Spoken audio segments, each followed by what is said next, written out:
Sí, estàvem, l'Oriol i jo, a la Facultat de Lletres. En Joaquim Moles era el nostre mentor i va ser ell que ens va suggerir que hi havia una certa emergència de nous escriptors i que potser valdria la pena recollir les seves opinions i constatar l'aparició d'una nova promoció.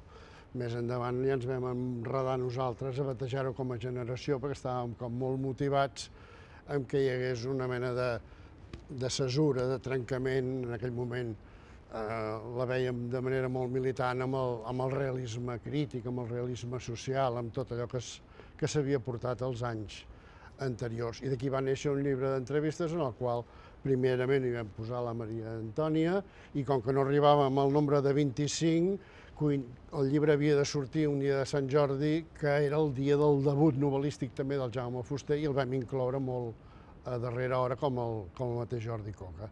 I va ser el naixement d'això que, amb gràcia o amb desgràcia, vam batejar com a generació literària dels 70. Nosaltres vam voler remarcar, en bona part també, a part d'un canvi, diguem-ne, generacional, vam voler remarcar la continuïtat d'una tradició literària en llengua catalana al país i que havia fracassat l'intent franquista d'anorrear la literatura en llengua catalana. Tots nosaltres, els nascuts a partir del 39 fins al 49 en endavant, doncs vam estudiar el català pel nostre compte, som autodidactes com la Maria Antònia. Vam haver d'aprendre el català com poguéssim, agafant la tradició, en el cas seu, de les rondalles mallorquines, recollides per mossèn Alcover, altres llegint Maragall, altres, en fi, com vam poder. És a dir, el nostre estri no era, en aquell moment, no era, diguem, fàcil, no hi havia ni escoles d'escriptura, ni hi havia escoles de català, ni hi havia res de tot això, ens vam espavilar. El que vull dir és que també aquesta generació que nosaltres ens vam inventar una mica, que vam posar aquesta etiqueta, doncs hi ha gent que no és en el llibre dels quals vam nosaltres fer aquestes 25 entrevistes, que també ho són de la generació, com per exemple la mateixa Carme Riera, o el mateix Joan Render, i altres. Per tant, doncs, és una generació... És que la vam agafar molt al començament. Hi ha un tret que tu has esmentat i que té molta importància, i és aquesta posició que era conscient, explícita, trencant amb el realisme social. Això era un propòsit de la nostra generació. No, hi havia una voluntat de renovació, entre altres coses, perquè no hem d'oblidar el context, estem en el context, i això ho pots explicar molt millor tu que n'ets professora del text del boom de la narrativa llatinoamericana, i per tant la gent estava més propera a aquell esperit, a aquella renovació de la imaginació, a un enllaç amb una tradició completament diferent que no amb aquella militància que potser s'havia concretat en uns noms que no feien trempar gaire, per dir-ho d'alguna manera, no suau, però I després també volíem entrar en un àmbit obert de creació. Volíem explorar un àmbit obert de creació, i això té bastant a veure amb la varietat, amb la diversitat d'Ofèlia Dracs, per exemple. Posteriorment. Vull dir que ja era tot a dins del mateix cuinat, no, això? És que l'important d'això és que nosaltres tampoc havíem estudiat català mai, a l'institut era impossible, el parlàvem a casa, això sí, és a dir, la burgesia mallorquina no es va passar a l'enemic, parlàvem com una cosa nostra, absolutament amb gran normalitat, però no l'escrivíem. I aleshores l'Aina va ser allà fonamental, per la Maria Antònia, per mi, per molta d'altra gent, perquè fora de classe feia unes classes de català i ens feia llegir llibres. La Maria Antònia, en realitat, li passa, jo crec que com a mi, ella arriba a les rondalles perquè els hi llegeixen a casa, els hi expliquen a casa, i després nosaltres, quan ja llegim força, doncs hi anem. Però jo crec que una de les coses importants, no de la Maria Antònia, sinó fins i tot del Miquel Àngel Riera, que per mi és esplèndid, és haver copsat aquest llenguatge sucós realment de la terra, de les rondalles i de mossèn Alcover. I en aquest sentit jo crec que aquesta és una eina en la qual entrem. a veure, respecte d'allò que deia del trencament amb la generació anterior, no vol dir que en canvi no hi hagués una connexió molt forta amb generacions anteriors a l'anterior. I en aquest aspecte, tant el Pedrolo com la Maria Aurèlia Capmany, per posar dos casos, El Tisner. el Tisner, eren un referent d'escriptor que era d'ampli registre, que tocava molts gèneres, que traduïa, que feia i que vivia, o que pretenia viure de la literatura. Buscaven pares. De fet, buscaven pares. I mares. I mares. Això també és molt important per la Maria Antònia, la Margalida i per mi. L'Aurèlia Capmany, en la creació que se la va inventar ella d'aquesta generació, és a dir, feia passar per casa seva i instigava a escriure. Aquest és un dels aspectes de la Maria Antònia que voldria destacar precisament, perquè ella i el Jaume, que eren De la Maria Aurèlia, vols dir? No, la Maria Antònia i el Jaume Sí, Fuster. sí. Era un matrimoni jove i una mica van constituir en ton seu, com la Maria Aurèlia Capmany i abans el Ricard Salvat i després el Jaume Vidal, una mica reunien a casa seva gent, I tant, i tant. món del teatre, món del periodisme, de la literatura, el que sigui, i la Maria Antònia i el Jaume van fer això també, és un àmbit de sociabilitat, és a dir, una mica van ser molt generosos en aquest aspecte, ens van acollir i llavors a partir d'aquí ells van ser una mica com els nostres germans grans, per dir-ho així, no? De generació, podríem dir, perquè van constituir... Bé, l'associacionisme ja és un tema que el vam plantejar una mica en l'enquesta que fèiem en els escriptors, ja hi havia un punt sobre això que alguns s'ho van prendre molt en conya perquè consideraven que parlar d'associacionisme professional en aquell moment, l'any 71, era fer volar coloms. Però en canvi a nosaltres ens semblava que l'associacionisme era important i d'aquí va sortir primer la reconstitució del Centre Català del Pen Club, en aquell famós viatge en autocar cap a l'Espluga, i després ja, al marc del Congrés de Cultura Catalana, la creació de l'Associació d'Escriptors en Llengua Catalana, perquè a més aquest procés va anar molt ràpid. Nosaltres havíem fet el llibre el 71, l'associació és del 77, però és que entremig la generació s'havia ampliat enormement, tu ja devies haver... No, jo vaig publicar el 75. Per això Però tu em ja va devies haver agradar fet... tant això de l'associació d'escriptors que de seguida... Que de seguida em va ser, clar. Vaig ser del primer. Teresa Mor. Sí, Teresa Mor, sí. Clar, jo vinc una miqueta més tard, però vinc a partir d'aquesta generositat que comentava l'Oriol Pi, tant del Jaume com de la Maria Antònia, que acollien a casa seva tot uns sectors de gent que els venia donat segurament per la seva voluntat de ser professionals de l'escriptura, no? De tocar diverses tecles, d'abordar la literatura des de diversos llenguatges, des dels diversos mitjans que hi havia aleshores, i també d'acollir la gent que anava sortint. Jo, esclar, jo vaig començar a publicar l'any 81, coneixia el Jaume i la Maria Antònia de l'activitat política, com si diguéssim, jo no havia publicat mai res, però és allò, dius, què necessites per entrar a l'associació d'escriptors? Diu, he publicat un llibre, no? Immediatament publiques un llibre i ja vas cap allà, i aleshores és quan entres en contacte amb ells i amb tota una manera de fer. Aquesta voluntat de professionalització és cabdal en la Maria Antònia i en el Jaume, perquè i precisament a partir d'aquí ells, clar, ells estaven a casa tot el dia traduint i escrivint i intentant publicar i vull dir, uns professionals autèntics una mica. I això vol dir que toquen les tecles de la ràdio, de la televisió, del teatre, del llibre, de la traducció, és a dir, que no és un escriptor típic, dius tu que ets novel·lista o poeta, no, una mica ho ets tot, no? I una mica ve el germen, d'aquí ve el germen precisament del sindicalisme, podríem dir, que representaria després l'Associació d'Escriptors de Llengua Catalana, que ve de l'àmbit de producció literària, que en dèiem, del Congrés de Cultura Catalana, en la qual treballava el Jaume, I la Maria Antònia. i la Maria Antònia, Els dos treballaven. i aleshores l'Associació d'Escriptors de Llengua Catalana, i després d'aquí ve també la Institució de les Lletres Catalanes. O sigui, com una continuïtat, buscant una mica aquesta normalitat de la professionalització de l'escriptor en llengua catalana. I la dissolució dels límits de gènere, dels gèneres literaris, també era un altre dels propòsits d'aquesta generació. És a dir, liberalitzar, en aquest sentit, no? La producció, la creació. No? I reivindicar també la literatura de gènere, que en aquell moment per herència del neonoucentisme que havia, doncs esclar, això del gènere era una cosa menor, l'únic que hi havia gosat, com aquell qui diu, era el Pedrolo. La literatura de gènere en plural, de gèneres. Es proposa explorant-ho. una revolució estètica, de fet, una revolució de cànons, una revolució de models.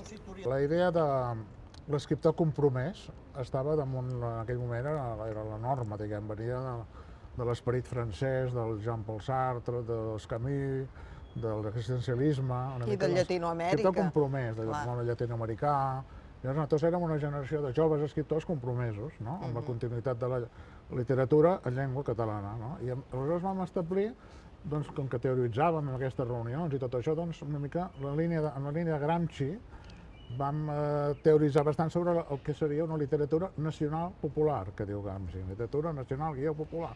Buscant un públic ampli, D'aquí ve també la voluntat aquesta de professionalitzar els gèneres dels quals ara podeu parlar, la gent que després va formar part del grup Ofèlia Dracs, que era un col·lectiu. De fet, aquest col·lectiu que es deia Trencabel i que publicava articles a Canigó, simptomàticament la seva seu de les reunions setmanals era a casa la Maria Antònia i el Jaume.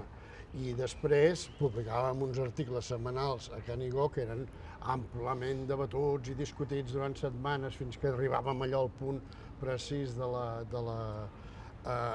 i estem en els últims anys del franquisme, vull dir que hi havia per tant també una certa clandestinitat, hi havia també l'Oriol, que era molt paranoic, feia descargolar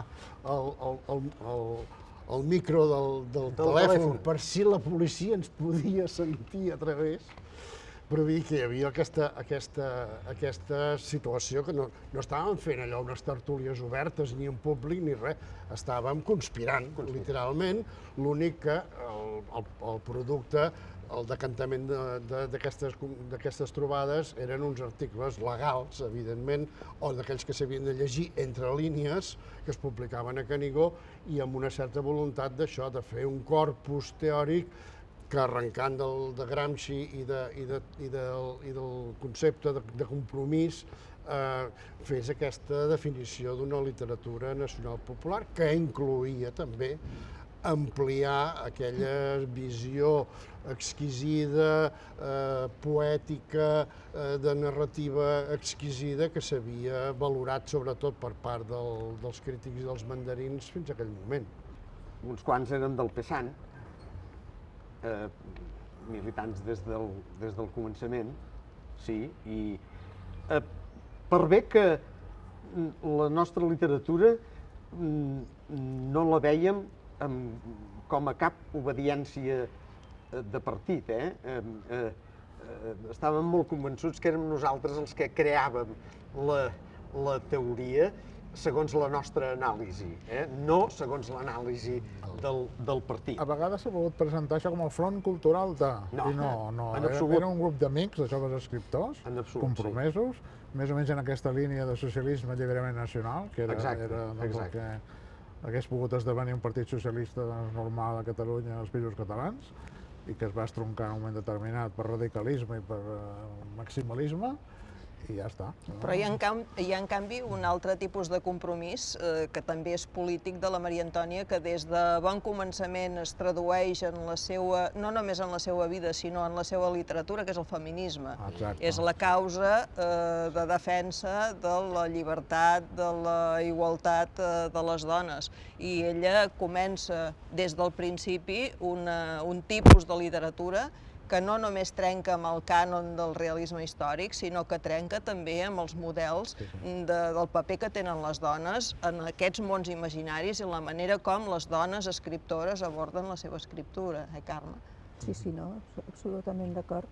Jo crec que això és un fet que també li passa a la Montserrat Roig, és a dir, que passa a la nostra generació, a totes, i que quan dèieu que buscàveu vosaltres els pares, nosaltres buscàvem les mares, i les mares, algunes a dintre, però més que res, totes a fora, és a dir, les lectures de les feministes van ser prou importants, i la Maria Antònia, per exemple, és traductora de la Virginia Woolf, és a dir, que en aquest sentit era un referent fonamental, o lectora de la Simone de Beauvoir, és a dir, que ho tenim claríssim, i jo crec que un dels trets trets fonamentals de la literatura de la Maria Antònia és també aquest, la defensa del feminisme, i això es veu perfectament amb la creació doncs, de personatges femenins que són fonamentals a la seva literatura. I això causa una gran sorpresa en el públic lector català. És una innovació com a imprevista, perquè hi ha la irrupció de dones que escriuen i que escriuen en català i, a més, que defensen la seva condició de dones. És una gran innovació. Però la Maria Albèria ja ho feia, això, no? La Sí. Maria Albèria seria el referent, seria la mare d'aquí. Sí, exacte, la mare del tema, jo penso jo crec que sí, que és la més la mare, perquè no ho era la Rodoreda. La Rodoreda era l'exiliada, la gran personalitat, però que a més no t'acull. La Rodoreda doncs ho tenia claríssim, això, Ara que has citat a Rodoreda, jo penso que la Maria Antònia va tenir una gran sort al començament, la seva primera obra, que és que va tenir un editor que devia ser molt emprenyador, però que la va convoiar bé, que era el Joan Sales, el gran editor de la Rodoreda, també, que s'hi ficava i la paraula tal, i li feia canviar coses, i amb el Villalonga també, etc. Però la Maria Antònia jo crec que va tenir molt joveneta, va publicar aquesta primera obra al Club dels Novel·listes i va tenir aquest editor Li hauríem gran, de preguntar, que és important això. Jo, almenys jo considero si va canviar moltes coses o no. No li va agradar gaire amb ell en aquella època. Això és el que jo sabia. Això és el que jo sabia, que no li havia agradat. Però, en canvi, va haver d'ampliar una mica un personatge absolutament episòdic que hi havia, que era un xinet, que sortia un moment i el va dir me l'has d'ampliar perquè tinc comprada una fotografia d'agència d'un xinet i la posaria a la coberta, com efectivament va ser. Però, esclar, si llegeixes la novel·la, el xinet aquest no és que no sigui el protagonista, és que passa i prou. Però hi va poder col·locar la seva fotografia. Jo marco dues obres que jo diria són el contrapunt real fantàstic d'un mateix personatge o d'un personatge que evoluciona, que un és Crineres de foc.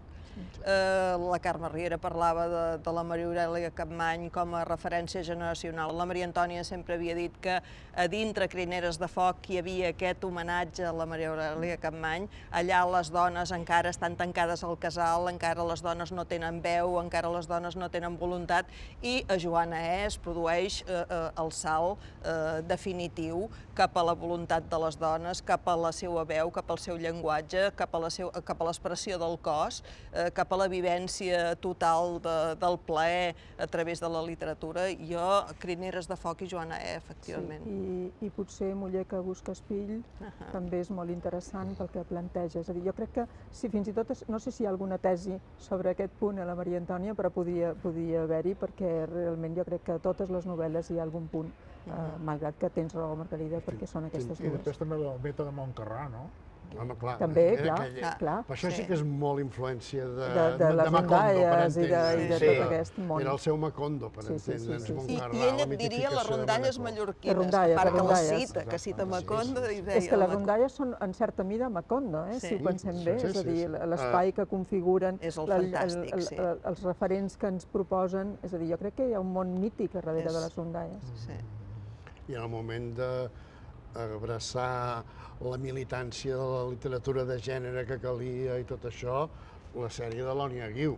Que significativament ella crea un personatge que una mica ja li serveix per anar cobrint diverses etapes i que no és només fer la típica novel·la policíaca, sinó que és sempre des d'una posició molt reivindicativa, feminista, a ultrança, fins i tot. El primer títol es diu Estudi en Lila, precisament. Des del títol ja reivindica una clara militància feminista. Això té el seu antecedent en la reivindicació de Gramsci. És a dir, la narrativa nacional popular. Nosaltres el que volíem era cobrir tots els fronts i demostrar que la nostra llengua era útil per fer tota mena de narrativa o tota mena de literatura, fins i tot. I, per tant, per això no només ho vam escriure amb Trencavel i ho vam descriure a Trencavel, sinó que després ho vam practicar amb el... Hi havia la voluntat de professionalitzar-se, de conquerir un públic ampli. Hi havia la col·lecció La cua de palla, que portava en Petrolo 62 i que traduïa també ell moltes novel·les de sèrie negra americanes, I una mica hi havia tot aquest mite també del món de les pel·lícules del sempre Salvador i del... Però etcètera. quan Llavors, neix el que hi havia és la Ofèlia voluntat Dracs, la cua de palla ja havia fet figa. No, ja, però hi havia aquest precedent. I llavors hi havia la voluntat de conquerir un públic ampli i vosaltres, els que vau constituir el col·lectiu Ofèlia Dracs, vau dir, bueno, provarem tots els gèneres. Vau fer doncs, una cosa a l'estil de la Becraft, cosa una altra d'eròtica, les 10 pometes del Pomer, una altra no sé, bueno, van fer diverses provatures. Per demostrar al públic i per demostrar-nos i per crear públic també, aquesta era una ambició potser exagerada, però existia, no? De crear públic en tots els gèneres. Clar, perquè una cultura normal necessita... Experimentar i demostrar que la nostra llengua era capaç de fer ciència-ficció, per exemple. Sí. La qual cosa havia estat desautoritzada, diguem-ne, fins i tot pel Ministeri de Cultura. Català no es podia fer ciència. Hi havia el repte de creació de llenguatge, també, que això el Jaume Fuster i la Maria Antònia també han estat uns grans mestres en això. És a dir, el buscar, diguem, una actualització del llenguatge que per certs usos en literatura catalana no existia. Però fixa't que parlaves del compromís polític a l'hora de tocar els diversos registres del gènere. La col·lecció La Negra de l'editorial La Magrana sorgeix en el soterrani de la casa del Carles Jordi Guardiola. Aleshores, vull dir que al darrere el que hi ha és una voluntat també, en aquest cas, d'apostar per un gènere i a través del Jaume, a través de l'Àlex Broc, a través de les persones que van articular inicialment aquest projecte, la Maria Antònia s'hi afegeix i crea el seu personatge de l'Elònia Guiu. Sí, jo crec que tot això està vinculat amb la voluntat de fer una cultura normal d'una cultura nacional. Sí. Exacte.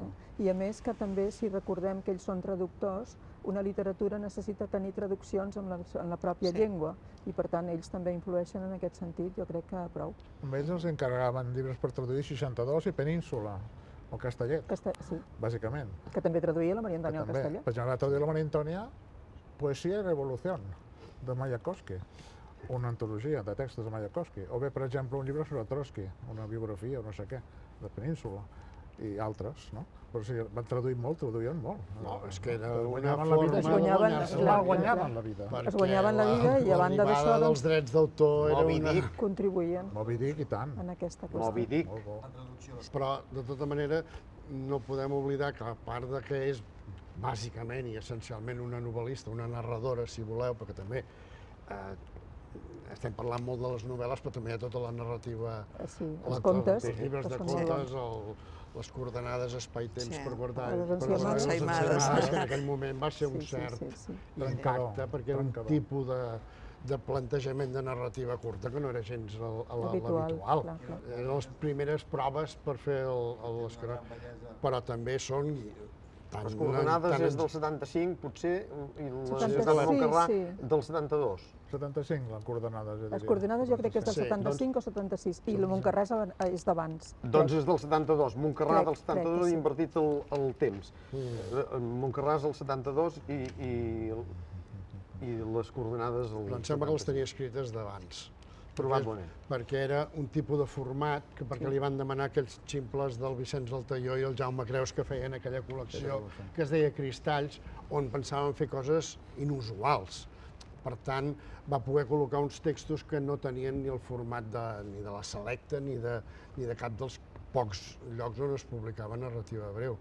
Però és que a més són guionistes, tant ell com ella són guionistes, i ella fins i tot en un moment determinat fa teatre, encara que sigui per una única vegada, però en Josep Maria Mestres i jo la vam estar empenyent i va acabar fent el Negroni de Ginebra, vull dir que... Amb la Montse Alcañiz, no? I l'Ariadna Gil, allà va debutar l'Ariadna Gil en teatre. Està molt bé l'obra, per cert. En el cas d'aquesta generació, de fet, els que van arrencar amb més força i es va poder arribar a parlar del boom, com el llatinoamericà, que era el boom de la narrativa mallorquina, o la narrativa illenca, si es vol, perquè ja havia estat precedida d'alguna manera pel Baltasar Porcel, que seria un dels antecessors de la generació, però fora dels seus límits cronològics, i després va començar a haver-hi una irrupció de gent que van fer que hi hagués un fenomen de literatura i de narrativa, sobretot mallorquina, on hi havia una quantitat d'autors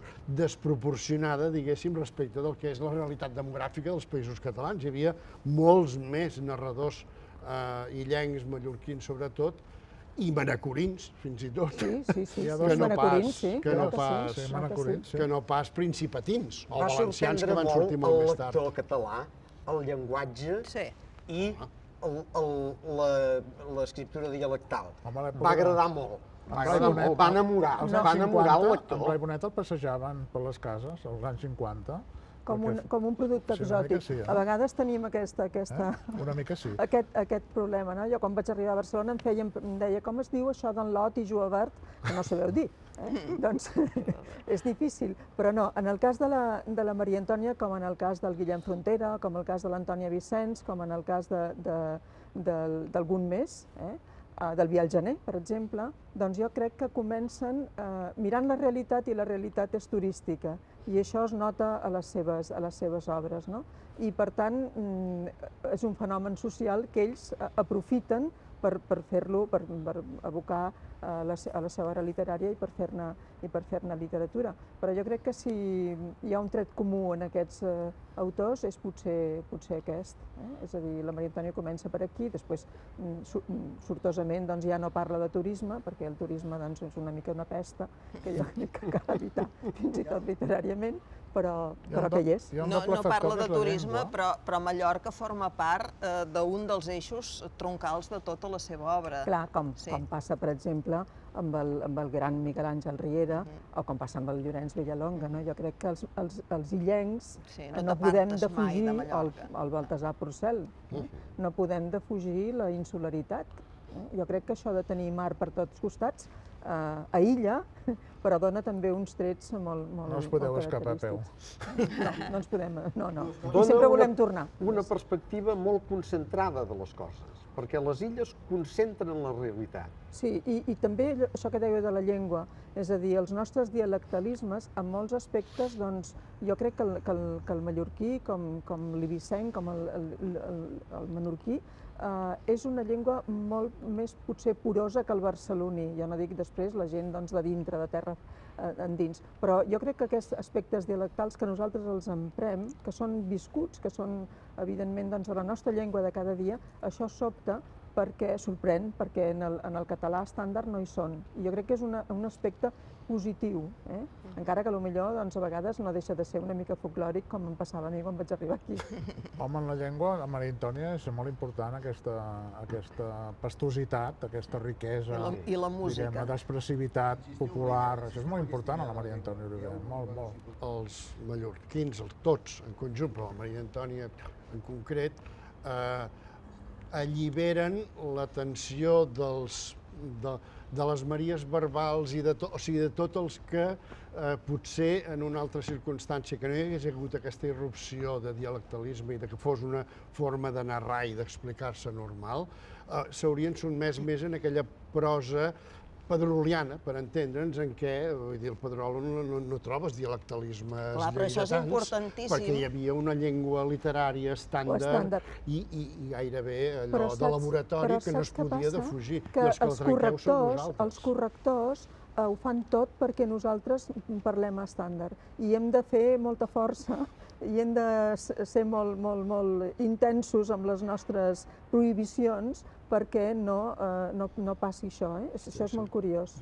Però és molt interessant perquè és una època en què s'està creant llenguatge, perquè estàs tocant registres nous i estàs intentant sortir de la cotilla d'una llengua que havia quedat ja irreconeixible pels lectors, havia quedat antiga, havia quedat encarcarada, no? I aleshores, des del parlar mallorquí, se'n fa una fórmula literària àgil, musical i molt interessant. Molt plàstica, molt musical. Jo no sé si era